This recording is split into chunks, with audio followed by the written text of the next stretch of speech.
الحمد للہ وحدہ والصلاة والسلام علی من لا نبی بعدہ اما بعد۔ آج کے سبق کا عنوان ہے تقلید اور متعین مذہب کی پیروی کا مسئلہ۔ مسئلۃ التقلید والمذہب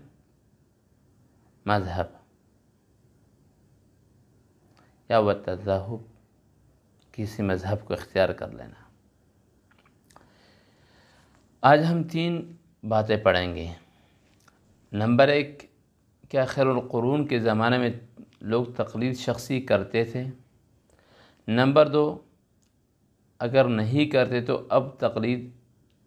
لازم کیوں ہے؟ نمبر 3، آخر تقلید کا اصل مقصد ہے کیا، اور کن امور میں تقلید جائز نہیں ہے؟ جہاں تک پہلی بات کا تعلق ہے تو دیکھیں، زمانہ قدیم میں، خیر القرون کے زمانہ میں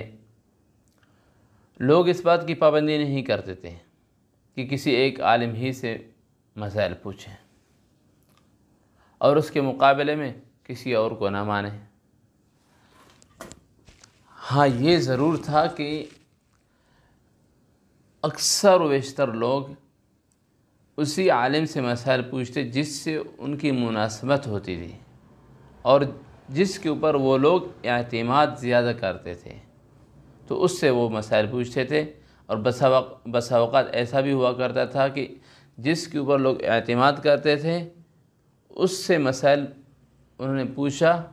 اور وہی مسئلہ کسی اور عالم نے اس کو کچھ اور بتایا تو لوگوں نے اس عالم کو چھوڑ دیا، اپنے اس عالم کی بات کو مانا اور اسی پر ڈٹے رہے جس سے ان کی مناسبت زیادہ تھی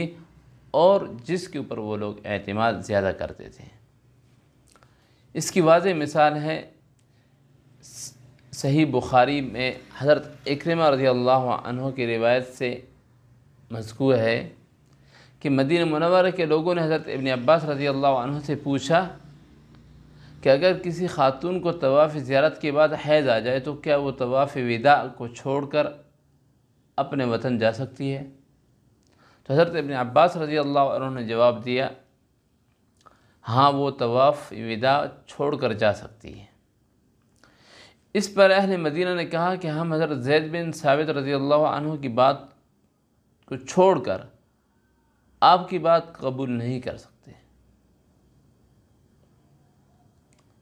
اور اسماعیلی کی جو روایت کے الفاظ ہیں وہ اس طرح ہیں، ہمیں کوئی پرواہ نہیں کہ آپ ہمیں فتویٰ دیں یا نہ دیں۔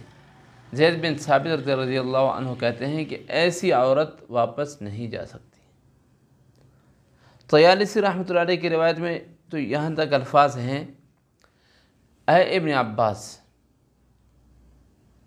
اگر آپ زید بن ثابت رضی اللہ عنہ کی مخالفت کریں گے تو ہم آپ کی بات نہیں مانیں گے۔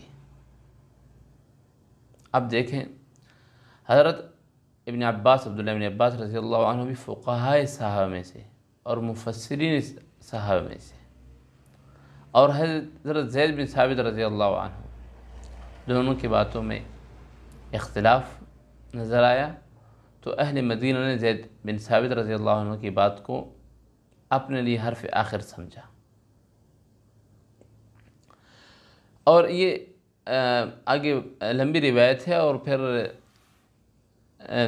بات اصل جو ہے وہ یہ عرض کرنی تھی کہ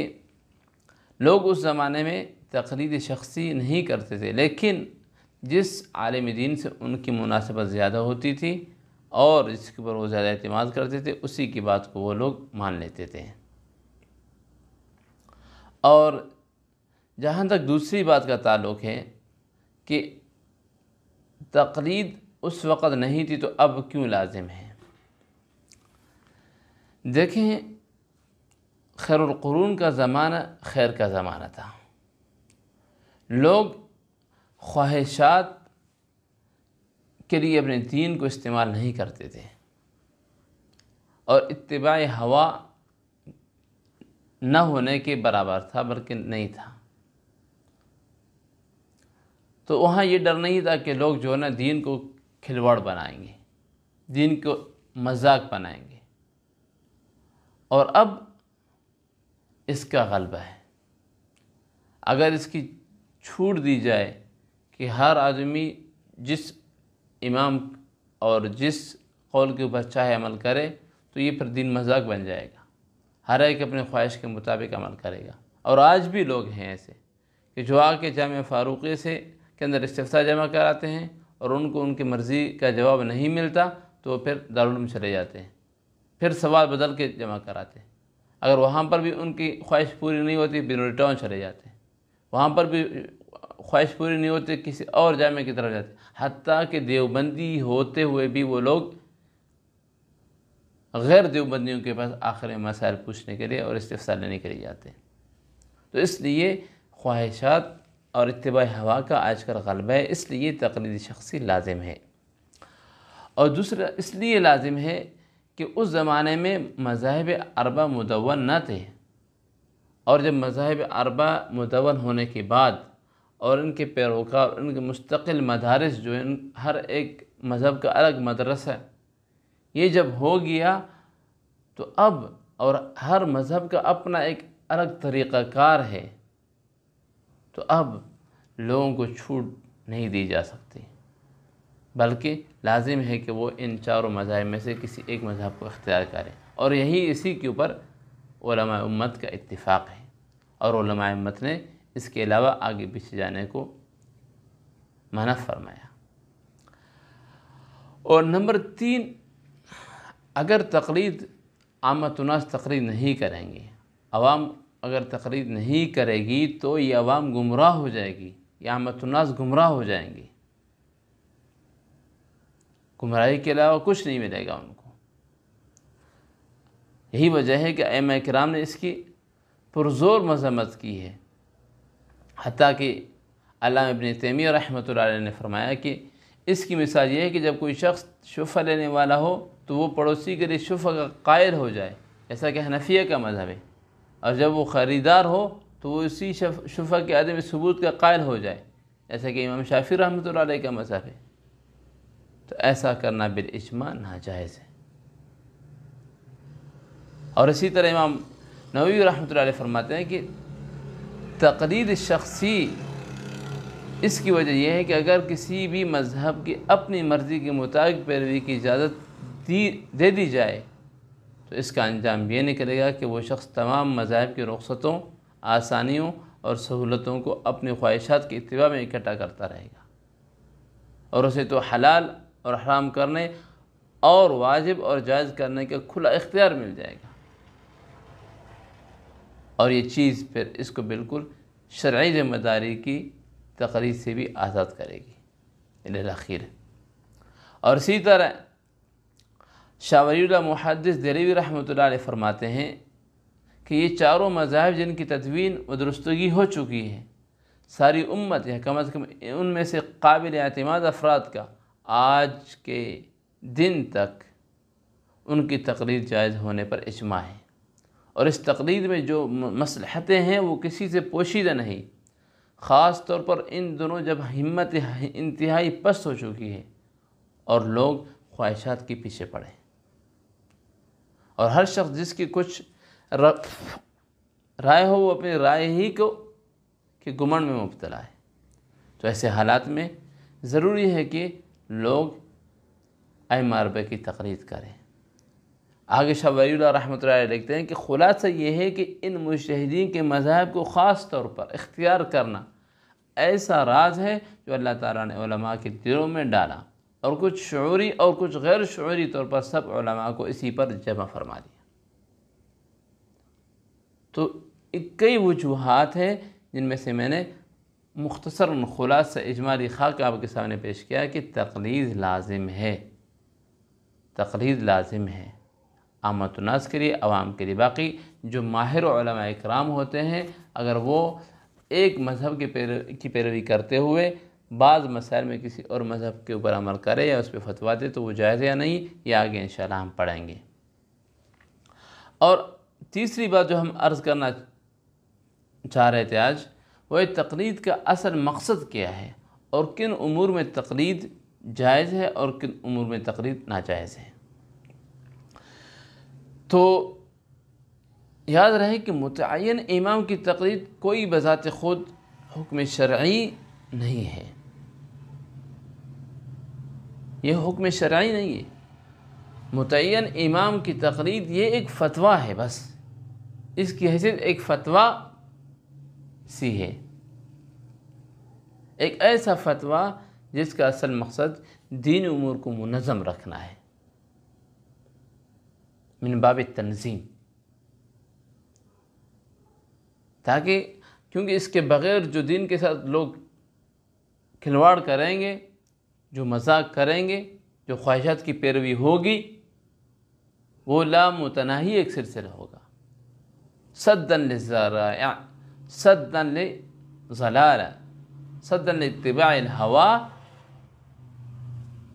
لتنظیم الدین، لتنظیم امور الدین، دینی امور کو منظم کرنے کے لیے یہ فتویٰ دیا گیا ہے کہ چاروں مذاہب میں سے ایک کی تقلید کرنا لازمی ہے۔ تو یہ حکم شرعی نہیں ہے بلکہ ایک فتویٰ ہے، جس کی مثال ظاہر ہے کہ امام حضرت مفتی اعظم مفتی شفیع رحمۃ اللہ علیہ نے بارہا فرمایا ہے، حضرت شیخ الاسلام صاحب لکھتے ہیں کہ بارہا سنایا ہے، وہ شیخ ہند مولانا محمود حسن دیوبندی رحمۃ اللہ علیہ کا یہ قول نقل فرماتے تھے کہ مذہب متعین کی تقلید کرنا بذات خود حکم شرعی نہیں، لیکن یہ ایسا فتویٰ ہے جو دینی معاملات کو منظم رکھنے کے لیے جاری کیا گیا ہے۔ اور حضرت حکیم الامت رحمۃ اللہ علیہ، حکیم الامت مولانا اشرف علی تھانوی رحمۃ اللہ علیہ نے اپنے ایک وعظ میں فرمایا، سو ہم تقلید شخصی کو فی نفسی فرض یا واجب نہیں کہتے، بلکہ یوں کہتے ہیں کہ تقلید شخصی میں دین کا انتظام ہوتا ہے اور ترک تقلید میں بے انتظامی ہوتی ہے۔ اور اس بات کا لازمی وجہ یہ ہے کہ جس کام کی وجہ سے دین کا انتظام ہوتا ہے تو اس کا کرنا بھی واجب ہے۔ اور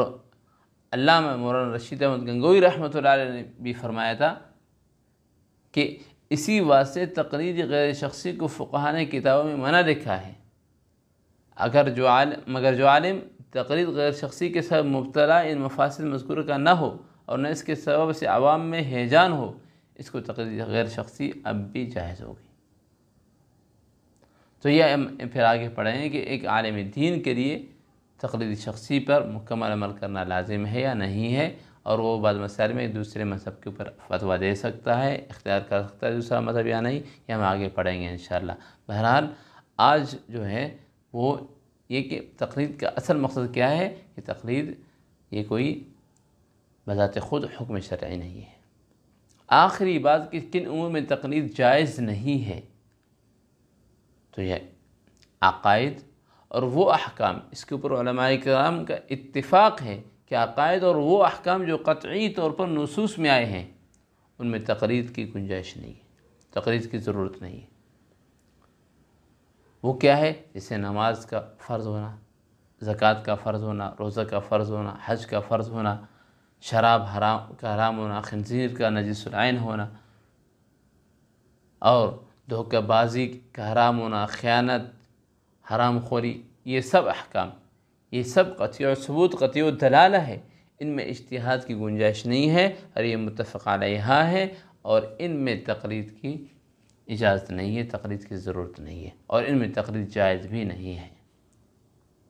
تو اللہ تعالیٰ سے دعا ہے کہ اللہ تعالیٰ ہمیں ہماری شرح صدر فرمائے۔